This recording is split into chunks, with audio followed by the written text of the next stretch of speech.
What's up, everybody? Welcome into A to Z Sports Picks. Brian and I are going to have a great show for you on this special Thursday night football edition and get you ready for the Titans at the Packers tonight. Big Brian, what's good, man? Looking sharp. Thank you, brother. Ready to go, man. Big Thursday game. Packers got to win to stay or keep any playoff hopes afloat. And obviously, Titans are jockeying for where they want to be in January. Yep, you're exactly right, man. We're going to get into all of that. But first, welcome in A to Z Sports Picks. I'm Alan Bell of CBS Sportsline alongside Brian Edwards of VegasInsider.com. A to Z Sports Picks are brought to you usually Friday, going special Thursday here by BetMGM, the king of sportsbooks. Use BetMGM code A to Z Sports. That's ATOZ Sports to get a risk-free bet of up to $1,000 on pro football. That is BetMGM, the king of sports books. Visit BetMGM.com for terms and conditions. Must be 21 years or older. Must be present in the state of Tennessee. For gambling problem support, call Tennessee Red Line at 800-889-9789. All right, Brian, let's get right into it, man. Titans, Packers tonight. All right, we got currently sitting Packers 3.5-point favorite, and a total bouncing around 41, 41.5. I think 42s might be gone. I'm going to throw it to you first, man. What do you got? All right, man. So as for the side, Titans have covered 7 in a row, could have easily won outright in 7 in a row. Only the OT loss when they were playing with two hands behind their back without a quarterback, essentially.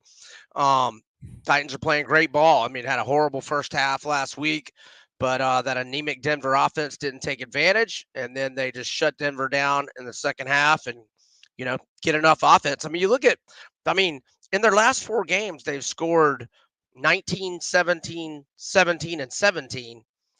And they should be 4-0 in those games. And they are 3-1 straight up and 4-0 against the spread, which speaks to how well their Titans defense is playing. Now, obviously, 4 starters out. The under has certainly been gold lately, 6 in a row. So I'm not against the under. I'm not against the Titans. Just the short week with the road teams is just normally not good. They're going up to cold weather, although I don't know that that's a disadvantage. I think the cold weather might even be advantageous to Tennessee because they want to run the ball more than Green Bay does. But I'm just going to go with Derrick Henry's prop. I'm going to go with him to go over 99.5 rushing yards, but I would like it all the way up to 105, 110. Now, Denver, obviously, he got held into the 50s with his rushing yards, but they're number 2 in the NFL in total defense, number 1 in scoring D. We're going up against a Green Bay run defense that's ranked 26th. And before, last week's, rushing total in the 50s for Henry, which obviously went under.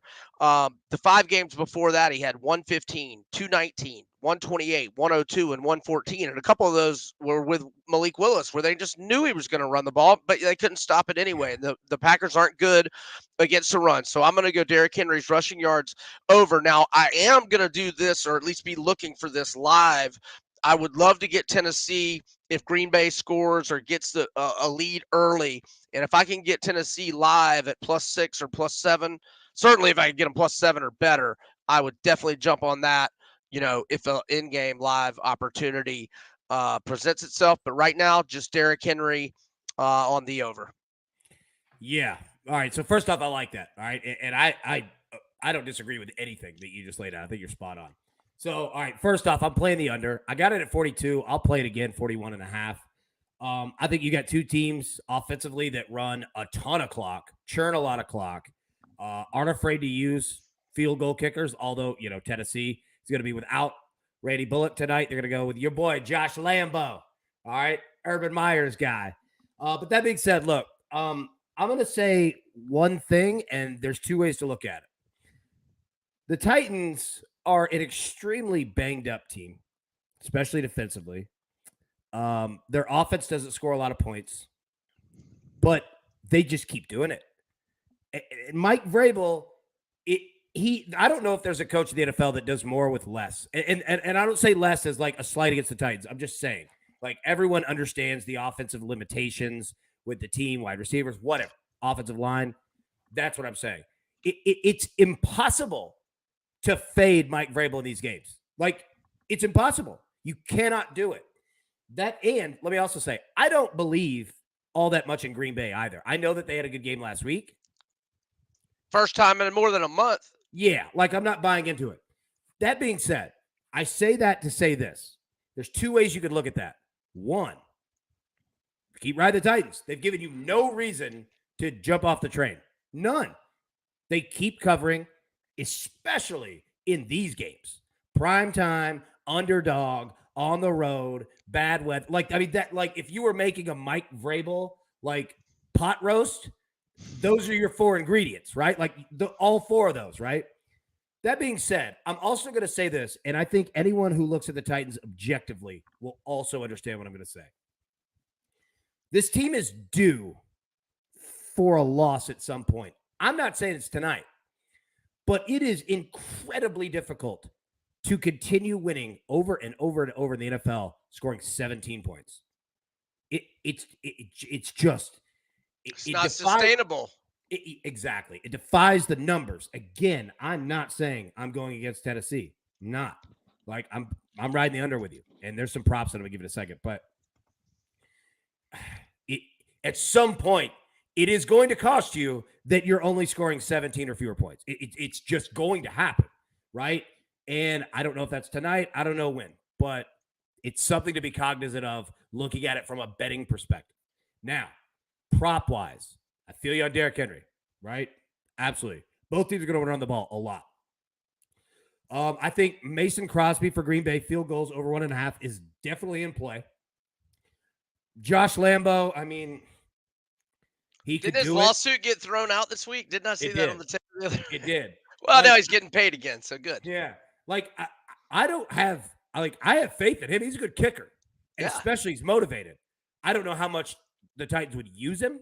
So I'm not coming out with it saying, hey, definitely play this, but he's a good kicker. I have no concern with that whatsoever. But definitely Mason Crosby's probably in play here. A couple stats for you. The Titans defense has recorded an interception in 7 straight games. 7 straight. I'm going to play Aaron Rodgers over half an interception at plus 150. Just because it's plus 150 to take that he has one? Yep. Wow. He gets it. Let me say, I know that, normally Aaron Rodgers is not an interception throwing kind of guy. He definitely has been this year, but he gets a lot of passes tipped, right? It's not necessarily him throwing bad passes, which he has, certainly. I'm not saying he hasn't, but yeah, and this is a ball hawk Titans secondary, right? So I'm going to play that. If you could find punts, I'd play that too. The Titans have punted 16 times total over their last 2 games, 21 times over their last 3. Now, again, nobody wants to punt, but I'm also saying Ryan Stonehouse is a weapon. This is a field position type game, right? Because we could see 2 offenses that could have trouble going 80 yards consistently, right? So DK is usually, a book that I find it. BetMGM, we love you. Just don't really ever have them. So take a look there. You might find it, might not. But again, I think the under is a play here. Weather's going to be in play here.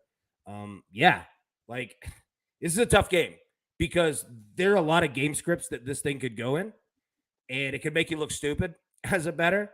But, dude, I think it's going to be pretty tight. Any other thoughts you have on it? I hope Green Bay gets out of the lead and I can get the Titans live +6 or +7. That's what I thought.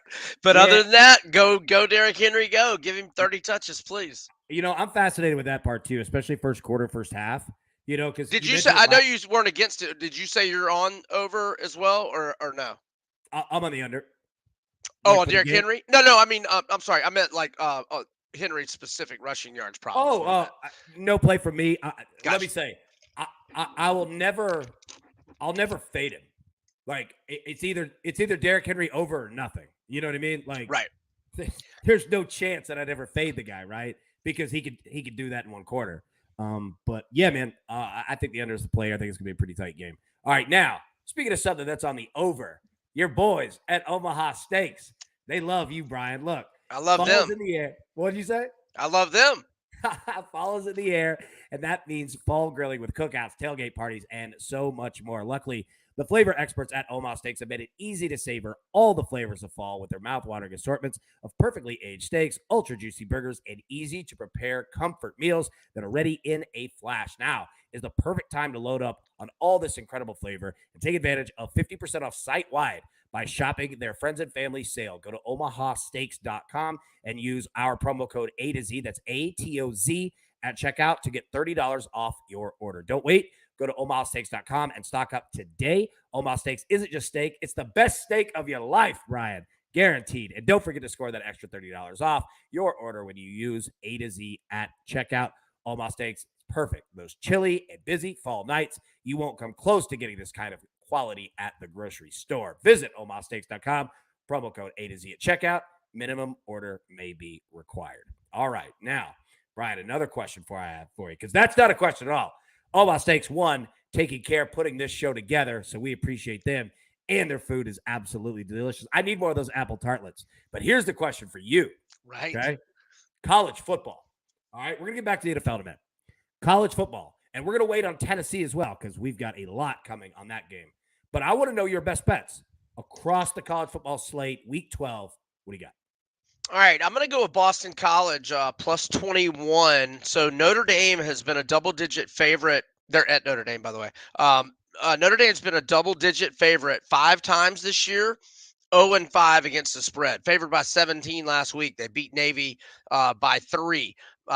Favored by 26 against UNLV, did not cover. Favored by 16.5 against Stanford, lost outright. Favored by 13.5 against Cal. If they hadn't have gotten that nonsense offside call, they might have lost that one outright. And they're favored by 20 over Marshall, and they lost outright. So they're horrible as a double-digit favorite, whereas Boston College, which has had a very rough season, got a huge upset win at NC State last week, 21-20. And the week before that, they covered as an 11.5-point dog at home to Duke. They lost by 7. So what has changed here the last couple of weeks? Well, the young quarterback, Emmett Moorhead, has started with Dracovic out. And look, I love Dracovic. Now, he hasn't had a good year this year. I kind of blame it on a shaky O-line. But in the last 2 games, this backup, while Dracovic is dealing with concussion protocol and a knee injury, he's thrown 7 touchdown passes, 4 against Duke without an interception. He's gone for over he's gone for 330 yards passing in each of the games, so 660 total. He did have 2 picks last week, but he had 3 touchdown passes as well. So give me BC plus 21. Let's also go with TCU. Now, I've been away from the computer. Last look, they were 2.5, but I would like it up to 3. TCU 10-0 straight up, 8-1-1 against the spread. They're unbeaten in 5 road games with a 4-0-1 spread record, and their weakness all year has been their defense. But they go 60 minutes at Texas and keep them out of the end zone. Texas only scored on a scoop and score defensive touchdown with 4:25 left. So maybe the defense is coming around. And even with only 10 points last week, Texas still averages 33.5 points per game. So that's not like some scrub offense that teaches you to use defense. Completely shut down. Love quarterback Max Duggan, 25-2 TDI and T ratio, and the running back Miller. Let me say this. Go ahead. Not to interrupt you. They shut down one of the best running backs in the country. Like this. Like I say that to elevate what you're saying. Yeah. That defense is legit. Continue. Sorry. Yeah.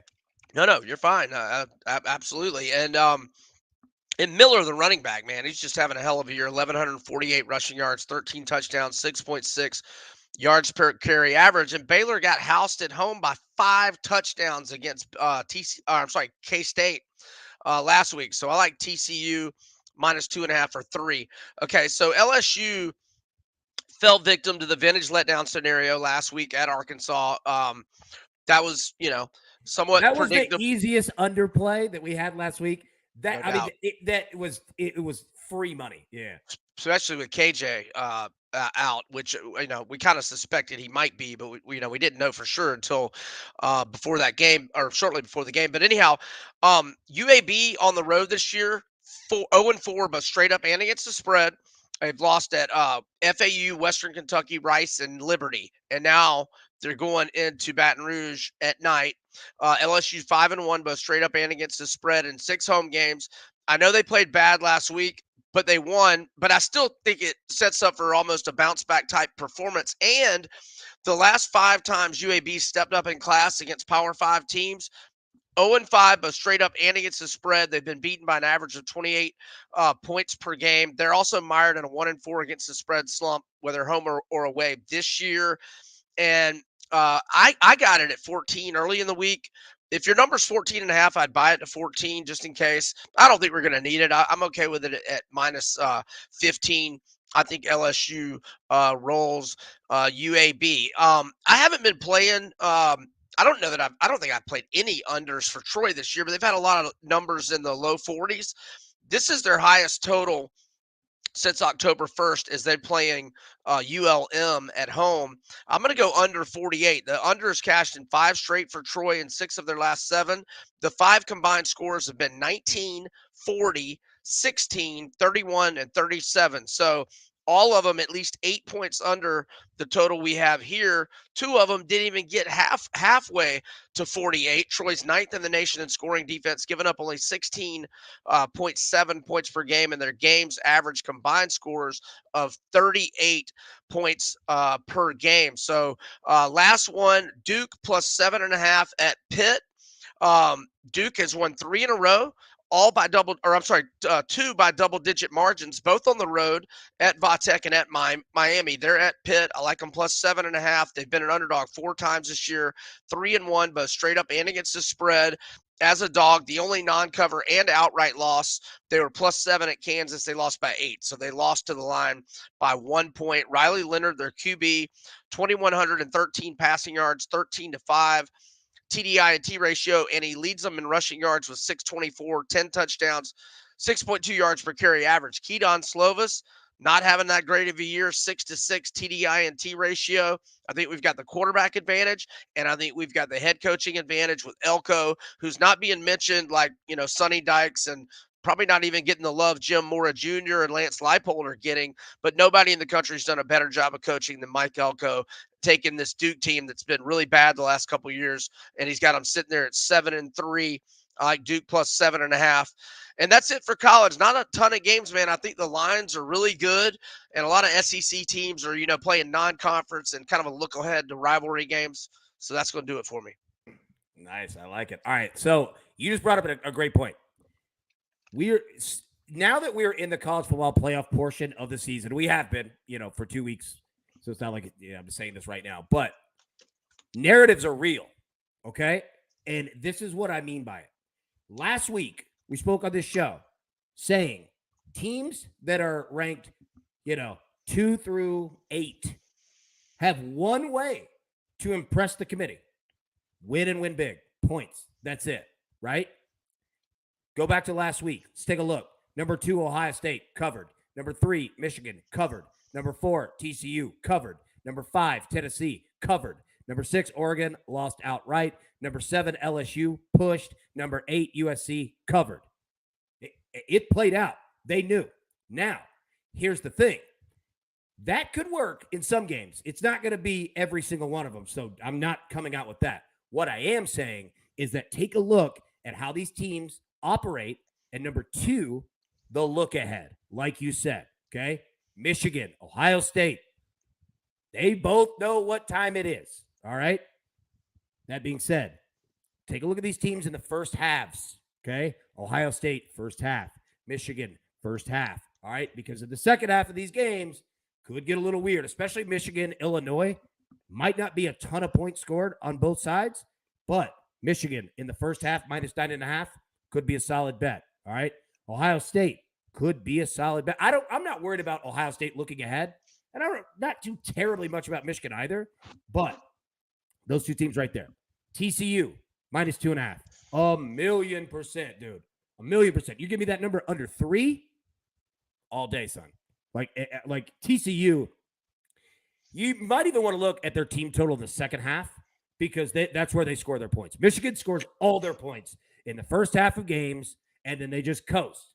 Now, Illinois' got a good defense, but that's how Michigan plays, right? So pay attention to that. But yeah, TCU minus 2.5. Also, okay, I hate to say this. Do you like Vandy? No. I love Florida in this spot. Give me the Gators -14. Nobody's talking about it. Florida's playing excellent football right now. Billy Last couple Napier, games would look pretty good. very good. Very, very good. And, for a Florida team that, and when I say this, not playing for quote unquote anything, meaning a college football playoff berth. Like they're clearly playing bowl game, all that, right? I'm just saying that for this. That locker room and that team is focused. And you look at Vandy coming off a huge win over Kentucky, locally in Nashville. Talking me into it, AB. Dude, You're let me say talking this. me into it. Here in Nashville all week. Kind of seen coaches doing the media tour. They're doing the celebration, and rightfully so. I love the Vanderbilt coaching staff. These guys have earned it, and I love this Vanderbilt team.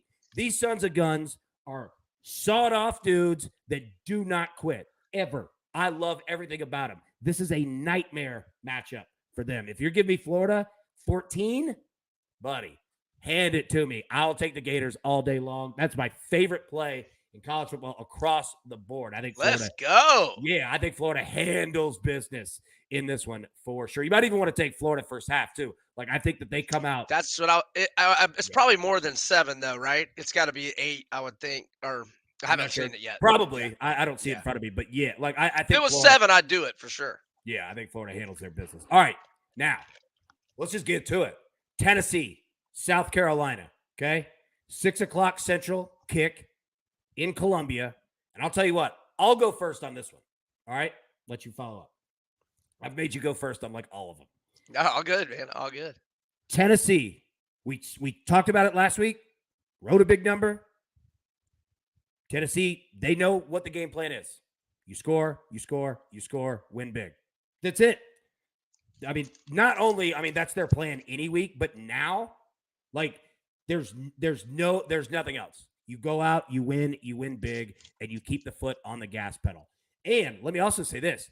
Josh Heupel, with these uniform, like the cool, like different uniforms, you notice what he's doing. He's using these in games to where there could be a risk, a letdown, a weird type of game, right? He brings these out because it keeps the players focused on this team, and they've done it. Pitt, Florida, that's what they do. It's very smart that he's doing it. Absolutely smart. And I think that Tennessee comes out. They didn't even play that well last week, and they put up 66 points. This is a team that scored 50-plus points in 5 games this year. Against the spread, they're terrific, and that's at plus 21 favorites or more. Give me Tennessee with the 22. I'll take them to cover the spread. Give me Tennessee in the second half. Team total over 20.5.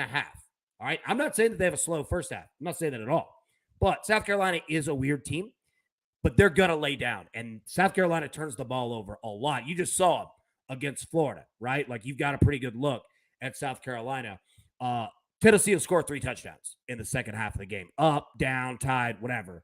They're going to score 3 touchdowns in the second half. So give me Tennessee with the cover.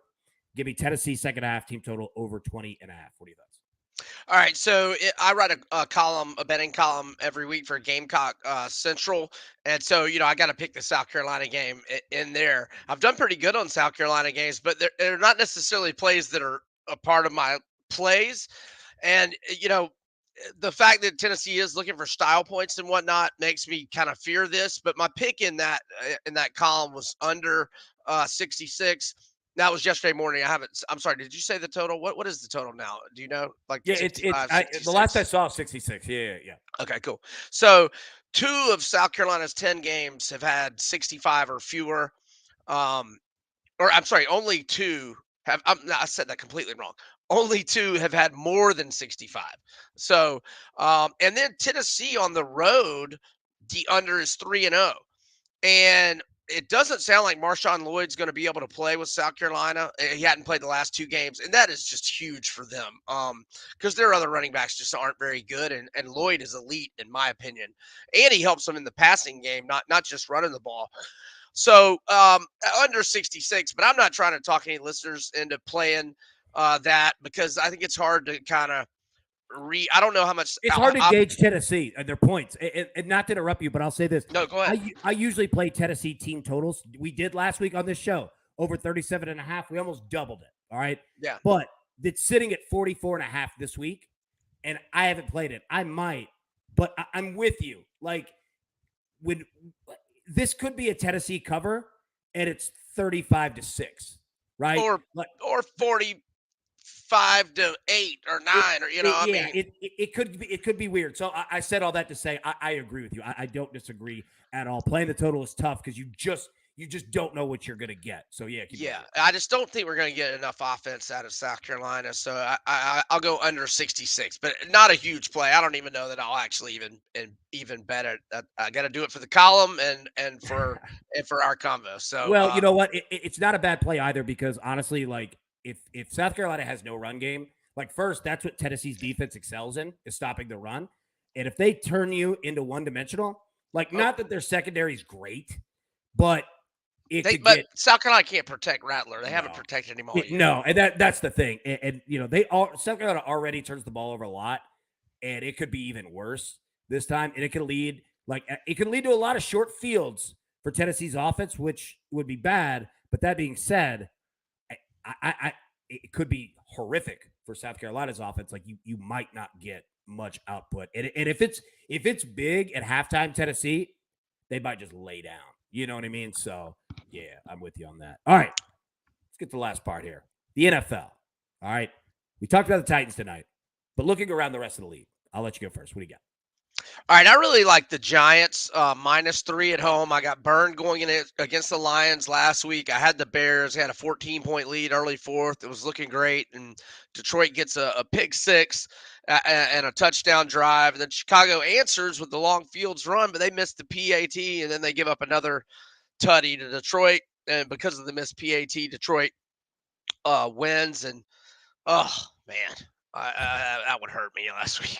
But I'm gonna fade Detroit again. So Giants 7-2, both straight up and against the spread. At home they're 4-1, both straight up and against the spread. Daniel Jones looked good last week. They were coming off the bye week. 13 of 17, 197 yards, 2 touchdowns, no picks. Saquon 152 rushing yards on 35 carries, 1 touchdown. Jones has only thrown 2 interceptions this year. He's given them timely runs for first downs when he scrambles, 5.6 yards per carry average. Barkley, 931 rushing yards, 6 touchdowns, 4.7 yards per carry average.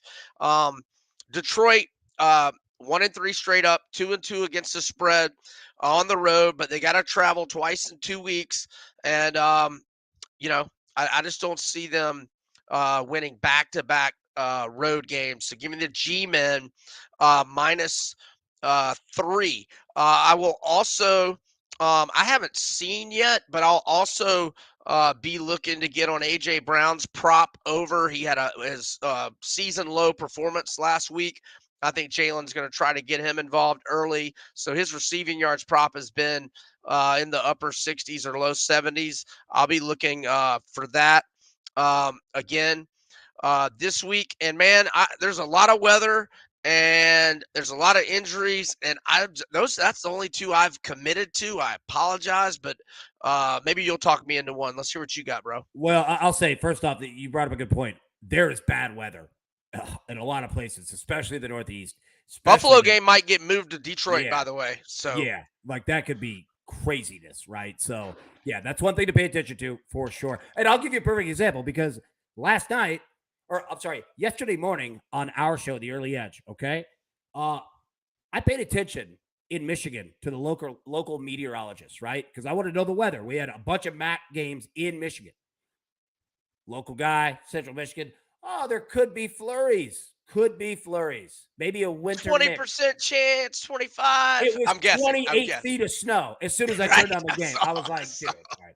So be careful with that. That's a great point. Now, you brought him up.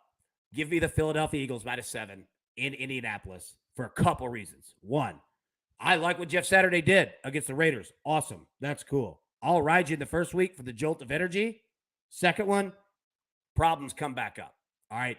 And you're playing against an Eagles team that just lost, had their worst output game of the year, right? And I like that it's a short week for them. I like that. Don't even just get on the plane and go. Let's go. We're not trying to replan the world. Let's get back. Like, I like that. Give me the Eagles -7. Also, give me the Eagles first half team total over 13.5. They hit this number constantly. You might even be able to get it 12.5.